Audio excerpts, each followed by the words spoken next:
Good evening, everyone. Here we are, Geraldo Lemos Neto and Marco Gandra. We are broadcasting from Brazil in Belo Horizonte live to you at Kardec Radio and also Discover Spiritism Network and also Spiritism Dissemination. We are going to study today the program to Know Spiritism, program number 20. As last week we talked about the first chapter of the book, The Genesis, Miracles and Predictions According to Spiritism by our dear Allan Kardec.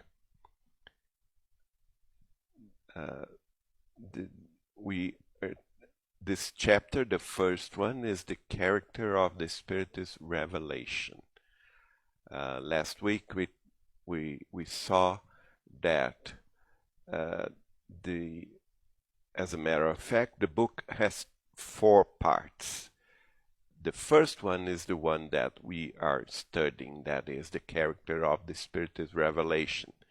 After that, there is the part that talks about the genesis of the Word and the life, the miracles according to Spiritism, and also the mediumship to foresee the future, that the predictions according to Spiritism.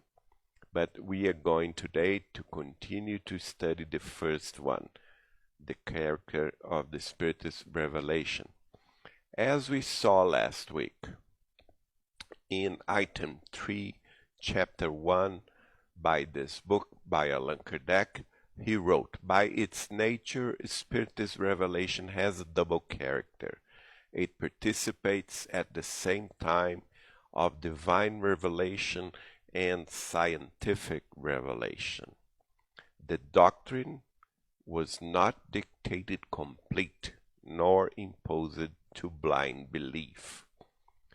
And we talked about both the double character, the one that came from above, from God, through Jesus Christ our Lord, and through the spiritual benefactors, our beloved mentors of the spiritual life, especially the ones that were with Allan Kardec, with the Spirit of Truth, to dictate the fundamentals of the Spiritist revelation that Allan Kardec himself is calling here in this text of divine revelation. But he is saying also that the Spiritist revelation must have a second character, a second face, that is scientific revelation. And scientific revelation only comes to reality with the works of men, with all the efforts, all the seeking of the truth by scientific means. And because of that, we can understand that the Spiritist doctrine was not given complete to the humankind. It was like a first step in the 19th century, a very important step, because it was a divine revelation, but it was not the only step. We nowadays, in the 21st century, we can see it easily, because in the 20th century we could see the growth, the development of all the concepts that were given by the first books of Allan Kardec, through the works, mainly through the works of Francisco Cândido Xavier, Chico Xavier in Brazil. If Kardec himself wrote about 33 books, if you consider each year of the Spiritist Review one book, he wrote 33 books in 14 years of works, of studying. We can see that Chico Xavier had 75 years of work, mediumship work with Jesus and the Spirit's revelation, and gave us, up to this date, 525 books. So we could see this happening, and the growth and that flourish through the works of Chico Xavier himself. And we cannot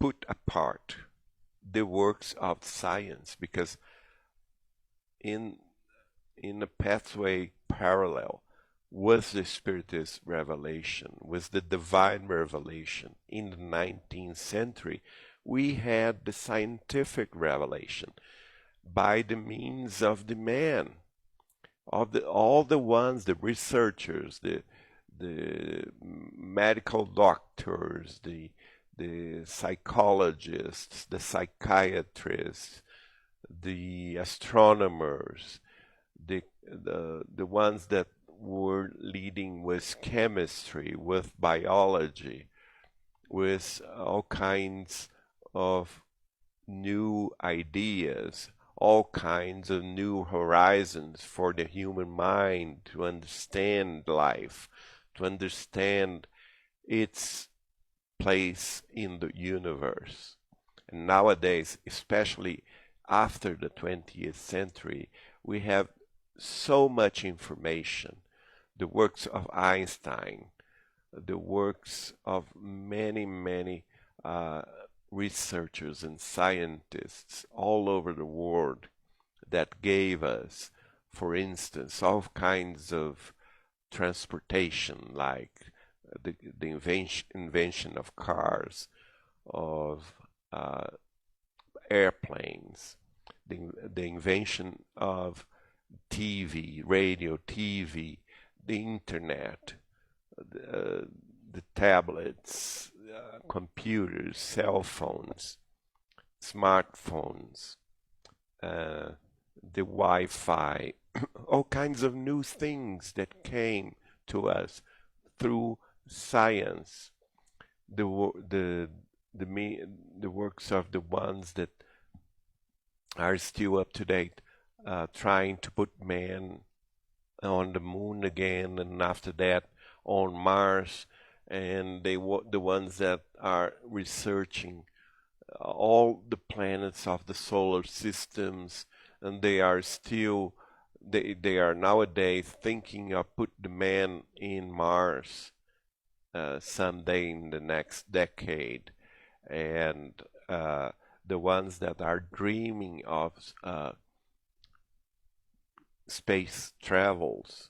So the scientific horizon is infinite in the macro system and also in the micro system, and because of that we can understand that the Spiritist doctrine, the Spirit's revelation, will be in a development mode, would not be given the last word, because science will always improve and we will always discover new things, new ideas, new horizons to understand our place in the universe.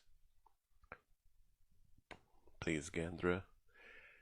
And Allan Kardec states, because it is deduced by the work of man from the observation of the facts which the spirits put under his eyes, and the instructions which they give him, instructions which he studies, comments, compares, in order to draw himself its lessons and applications. In a word, what characterizes the Spirit's revelation is its divine origin and from the initiative of the spiritual superior spirits, and also it is a fact that its elaboration is the fruit of the work of man. And this is very interesting because here he is stating also that everyone here on earth, incarnate or discarnate, are called to participate in those studies. And we can make a difference with our work. Nevertheless, it's a small work, a small part, no problem.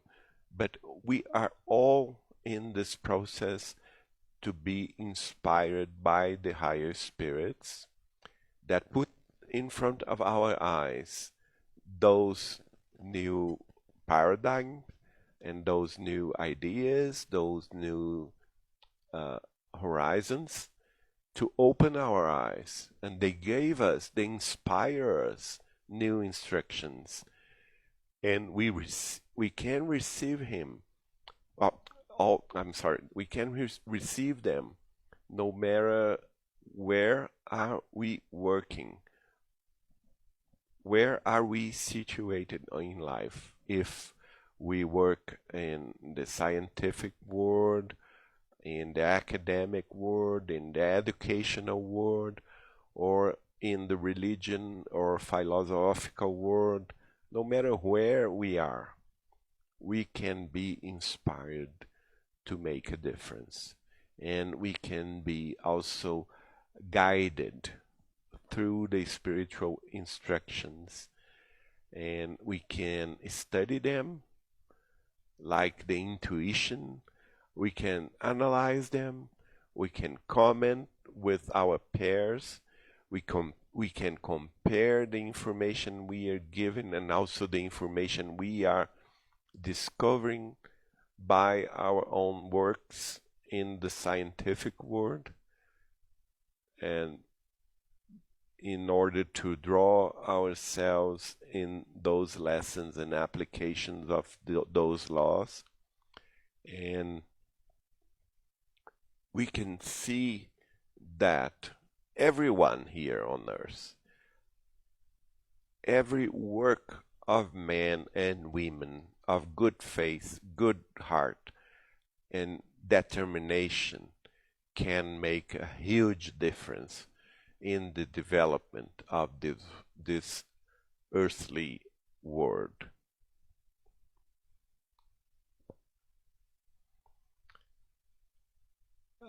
In the Spiritism magazine of May 1865, there is a message from the spirit of Pascal.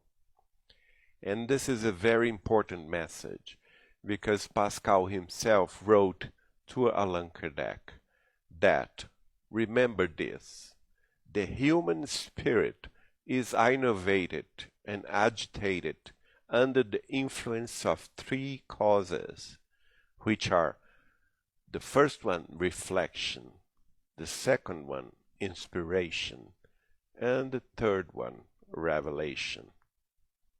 Why is this so important? We must see this affirmation very closely. We are all human spirits, and we are always influenced, and we receive ideas, intuition, we receive all kinds of spiritual thinking that can be a part of our own thinking. And because of that, we are constantly innovated and agitated under the influence of the mind of other people, incarnate or discarnate. We are in a world, immersed in a world of thoughts. We have our thoughts, our way of thinking, but also we are influenced by the ways and the thinking of the others. And we are in constant development. And for us to develop, we have first one big step. And this big step is reflection. The first step is reflection. Through reflection, we ourselves, as an island, we are able to think, to analyze all the things that happen to us, emotionally, sentimentally, and also culturally and intellectually. We can gather all the information that we have in this life since the early ages of our conscience, like when we were children. And we can process all kinds of sentiments, all kinds of thoughts that we had since then, since that time, and on through our adolescence, through our youth, and through our mature life. And we can, after having all that we experienced in this life, we can reflect. But the reflection has a limit, a very important limit, because reflection is the ways of oneself. As we are, as persons, as people, as one person, one spirit, one mind, we can reflect with our own self. But it never stops there, because there is a second step. The second step is the inspiration. And it is very much important, because the inspiration is when we make contact with other beings, other human beings, and we relate to the other human beings as a social partner, and because of that, we can also think, analyze, and meditate about the other's achievements, the other thoughts, the other experiences, the other sentiments, the other feelings. And we can be inspired by them. It was not our experience in a matter of relating to our own life, but we can learn from other experiences through books, through films, through series, no matter where, but we can relate to others and be inspired to others here on earth by incarnated beings or even by discarnate beings in the spiritual life. So we make contact with each other, constant contact, and we go through this second step. But it is not also completed, because if we relate it only in our human world, incarnate or discarnate, we are all human beings. We are in the same step of the development, and we need the inspiration for higher above, from the higher spirits, from the higher plans. That's why we need, no, Pulu. That's why we need the revelation. The revelation is the third step that we so much need, because the revelation came from the higher spirits, the above. That's why we have uh, the need to to be connected to them, to the our spiritual benefactors, and we have the need to be connected with Jesus Christ our Lord. We have the need to be connected to God through prayers and meditation. So that this saying by Pascal is very important because he is showing us those three very important steps of development. The first one that we can do by ourselves, the reflection. The second one that we can do collectively in the with the inspiration of others. And the third one that we must seek by finding the spiritual revelation. And after that, Pascal says, it is rare and ordinarily given as a reward for sincere faith to the devoted heart. The revelation is rare. He is stating that. It does not come like every other day or every hour.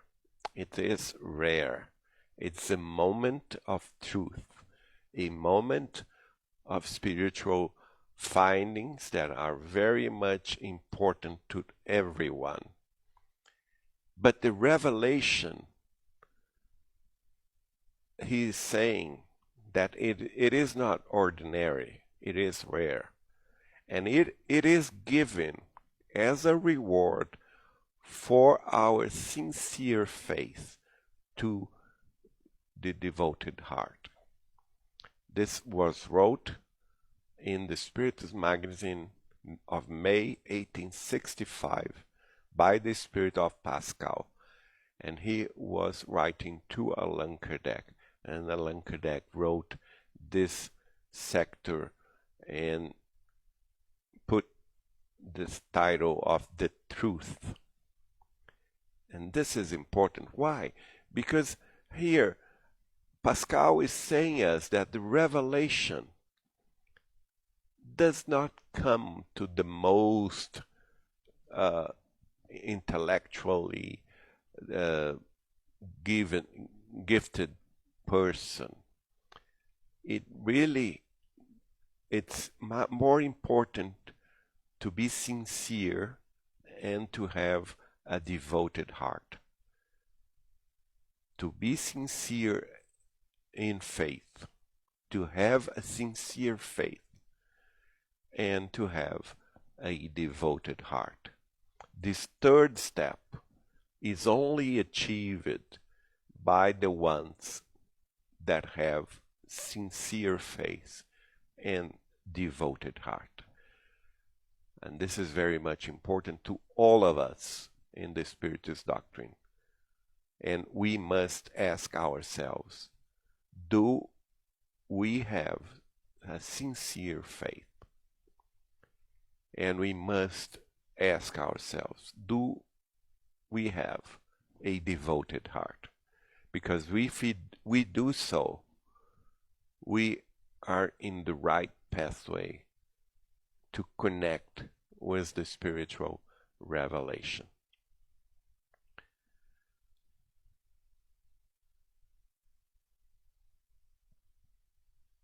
Now, back to the character of the Spiritist revelation.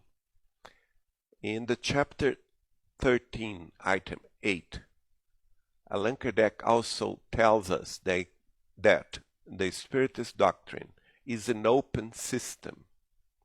And this is another point that is very important to us, that we can and must understand about the spiritual revelation. It is an open system.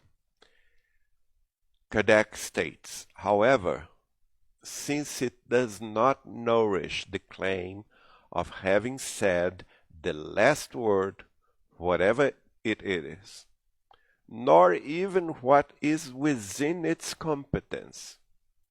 It does not present itself as absolute regulator of the possible, and leaves aside the knowledge reserved for the future.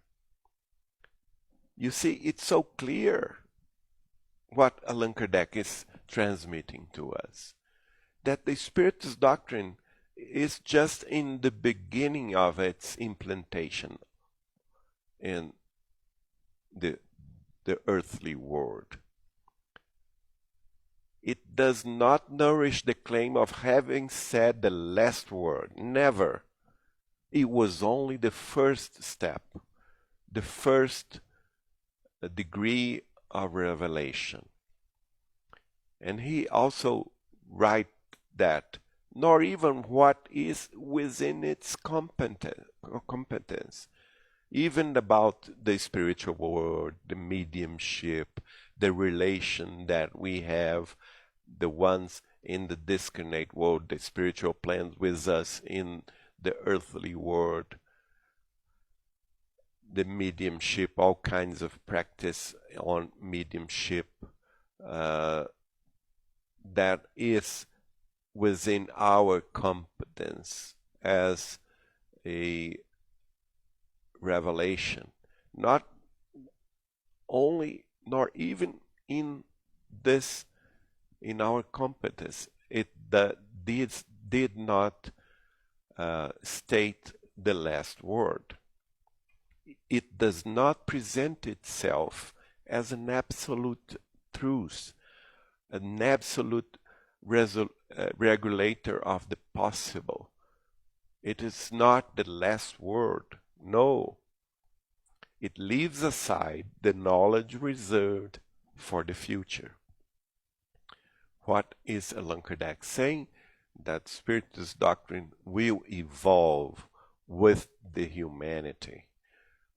The Spiritist doctrine will evolve as science itself evolves century after century, millennia after millennia, decade after decade. And because of that, it's an open system. It's not closed. It's open. It's open to new ideas. It's open to new horizon. It's open to the unlimited knowledge that will come to us in the future centuries and future millennia. And that is a main point, a very important point of the character of the Spiritist revelation. It is an open system. We'd like to thank you so much for being with us tonight, my friends, and hope to see you next week with the continuation of those studies around the last book of Allan Kardec. Thank you so much and see you next week.